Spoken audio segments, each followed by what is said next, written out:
ஆனாலும் பரவாயில்ல குடு, நான் சாப்பிடுவேன்.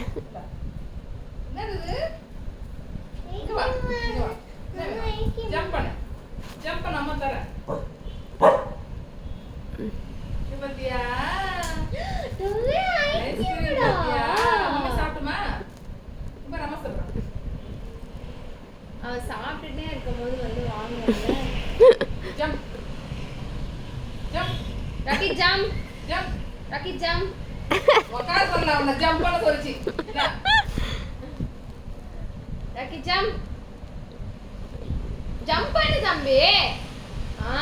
அம்மா குடுமா குடுமா. என்னால எப்படி 2 கால்ல பேலன்ஸ் பண்ண முடியும் சின்ன பசங்க.